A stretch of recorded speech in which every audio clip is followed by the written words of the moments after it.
Hi there, welcome to the channel. This is Eddie Gray, Resources for the Modern Creative. We're here to serve music producers, beat makers, composers, etc., all over the world. And really, I want to do it in a simple way. I got started about 8 years ago. I've had the privilege of being a head composer, working on several shows, being a producer. You can check out my creds.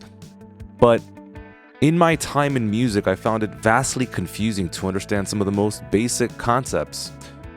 Well, it so happened that I decided to go on a quest and basically spend all of my time, energy, money, resources in discovering what all of these concepts are. And so now I'd like to unearth and actually have a conversation with you. So today we're going to cover the SSL native channel strip 2. And the way we're going to do this is we're going to use the new UC1 console here, which is basically just controlling the plugin. And I know what you're asking, why would you pay an inordinate amount of money to basically control a plugin? It's called a workflow. And if you don't know what I'm talking about, it's probably because you're a beginner, and there's nothing wrong with that. But the further you go along, the more you realize that the name of the game is really workflow, and how you can basically adapt to today's demands, to today's needs. And quite frankly, after 8 years of doing this, I mix a lot of music, I produce a lot of folks, and I want to have a good time doing it. It's almost the equivalent of, let's say, instead of going to Target or a liquor store or what have you and driving a Lemon or a Beater, you can drive in style instead and perhaps pick up a Tesla and drive to the same destination, but go there in style with a little bit more swag. And so that's the equivalent, okay? All right, so if you're interested in a full review on the UC1, I will not be doing that now. That will come soon, so stay tuned on the channel. Go ahead and subscribe, hit that like button, and consider supporting me by looking at the description for details. But what we're gonna do here is we're basically going to break down what an SSL does. It doesn't matter if you have a Waves plugin or a UAD emulation. What I wanna do is uncover the mystery. What does an SSL actually do? You might understand it theoretically. I want to look at the cold, hard facts. All right, let me go ahead and just talk about my setup, and then we will get into the video. So you're looking at the SSL plugin, and when we look at this window, we're not going to be able to see the control with the actual unit, and that's because you cannot connect it that way. So when I demonstrate the actual curves on an SSL and I show you what these curves look like, and I show you the difference between the E version and the G channel version, we're going to work here. And when we transition over to Logic, that's when I'll actually demonstrate how the, let's say, high shelving filters work, or the high cut, low pass, things like that. Okay? All right, so to start, let's go ahead and uncover the mystery. What does an SSL actually do? Well, it's quite simple. You have a low pass or high cut here. All right. And so to probably better illustrate this, I'm going to go ahead and increase the input, as you can see in this illustration here, just so we can see this a bit better. And then now we have a high pass or low cut as well. Now, what's interesting about this is you kind of see it immediately curve here at 15 hertz. So there is a little bit of a discrepancy here, and it seems like it kind of glitches right up until about 24.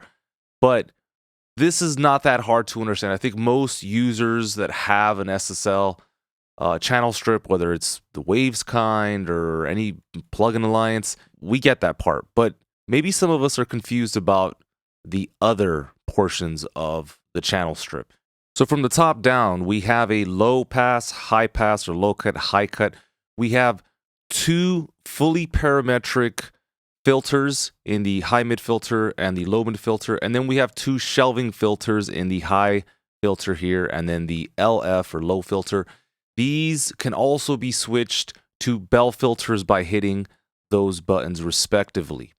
Okay, so I actually want to look at these curves, but before we do, I just want to point out that in most instances of this channel strip, you will basically have two versions of the channel strip, the E version or the G version. It's rumored that the G version is a bit more subtle, better for instruments and vocals, and the E version is better for drums. So we'll go ahead and look at those curves and investigate further. All right, so we know what low cutting, high cutting does. What does this portion do? The high shelving filter is going to create a nice shelving filter there, and we can determine where this occurs with this button here. And I'll go ahead and turn that to the left, and you can see I'm hitting about 4K, and so that'll be adding a lot of high-end sheen. If I wanted to convert this to a bell filter, it'll look something like that. And for some users, this is really going to be helpful because maybe they already knew what was going on. They knew it was a shelving filter, but they didn't know the actual curve. And so this is interesting. It dips here at about 150, 200 hertz, and then we get that nice broad slope up there. And of course, that's determined by you.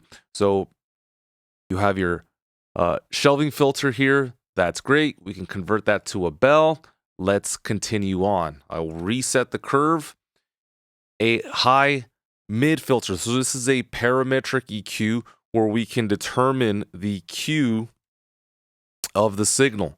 So here I am increasing the decibel up by 11.8, and again determining the frequency value here, 600 hertz all the way up to 7,000 hertz. And so if I take this over to, let's say, 2K, I can now determine how narrow or how wide the Q is. If I go to the left, it's a little bit thinner there, and if I go to the right, it's a little bit thicker.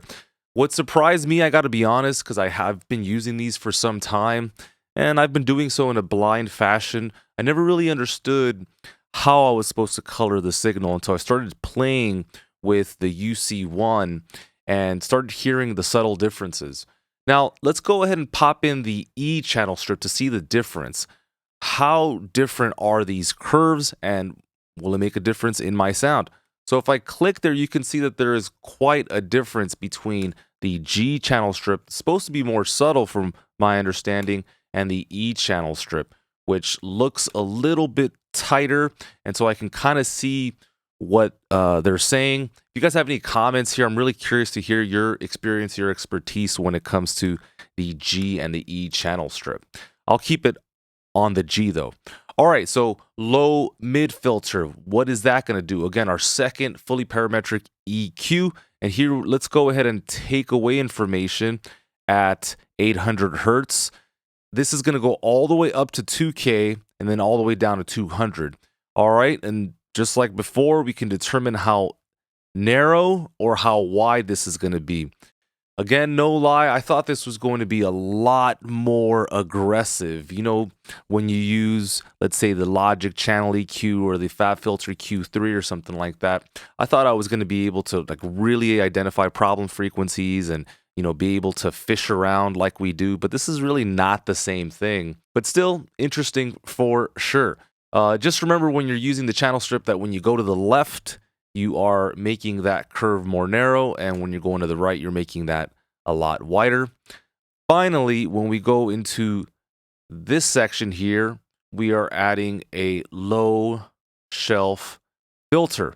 So we can take away a little bit of that bottom end, be a little bit more subtle than, let's say, a low cut, right? Sometimes you want to maintain some of that warmth, some of that low-end guttural sound, but we don't necessarily want to take it away. And so this goes from 600 hertz all the way down to 40. Okay, let's go ahead and add a little bump here, creating a bell filter at, let's say, 40 hertz. And that's that. So hopefully this helps demystify the channel strip, helps you better understand what it does and how it works. And I believe the magic happens when you start to use all the parameters at once. Again, I can't demo this with this specific program, but we're going to jump into Logic now to demo drums and to see how we can utilize the UC1 so that we can better program drums in general.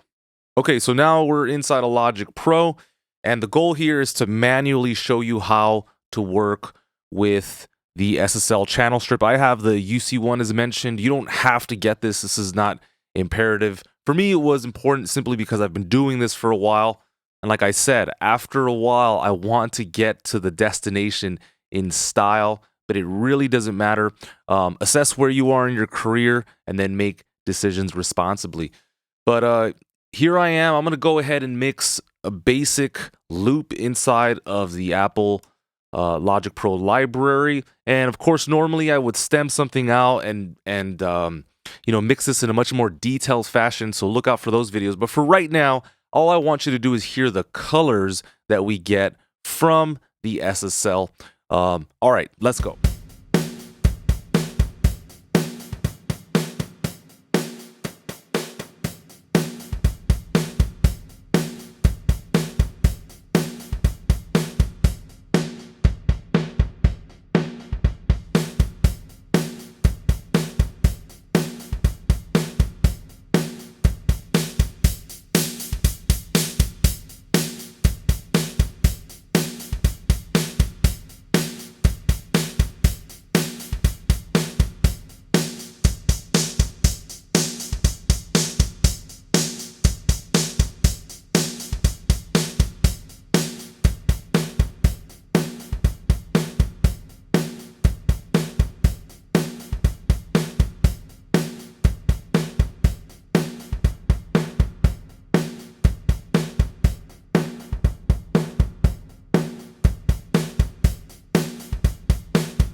All right, so just based on some of these changes, let's go ahead and just take off what we've done.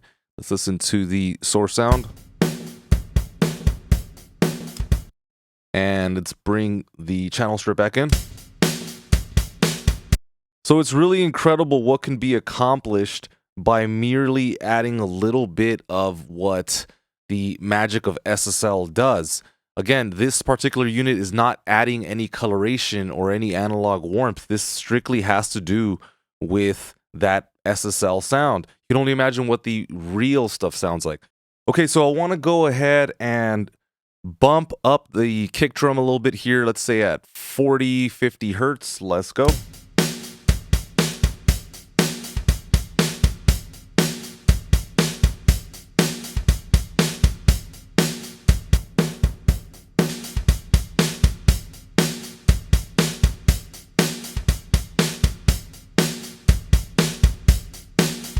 So if you're listening with headphones or speakers, you really hear that warmth come out. And just as a reminder, I'm mixing a two-way stereo file with all the information on the drums, and I'm able to create this kind of control. So remember, this curve, if we go back here, is basically this. And I'm just adding a very gentle bump. Now, they do recommend that you use the E channel strip for drums. So let's see if that makes any inherent difference.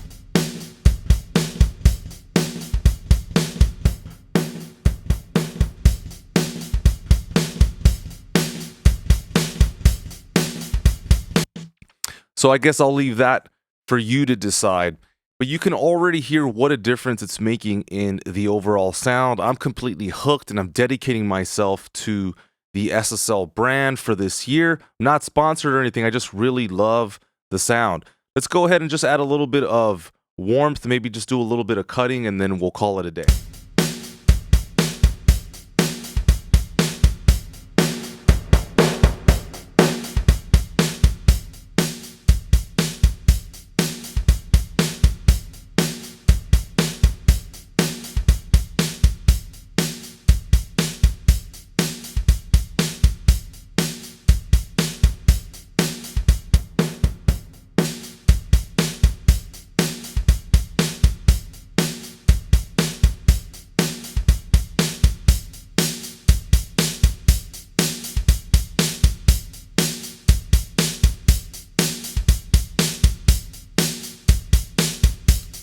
Okay, so with no dynamic processing, just using the EQ we've got before and after.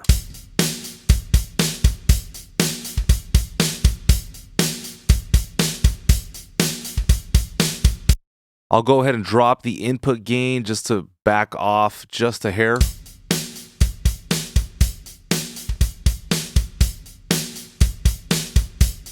All right, final analysis before. It's a stark difference and after. All right, team, if you're enjoying the content, go ahead and support the channel. Go ahead and crush that subscribe button. Hit that like button and just go ahead and share the video. My goal is to basically clarify some of the more mystical concepts in the world of audio engineering. Anyhow, I just really wanted to thank you for watching this video. If you like the content, go ahead and hit that like button. Go ahead and share. Really does help out with the YouTube algorithm. So thank you guys so much. Thank you for staying till the end.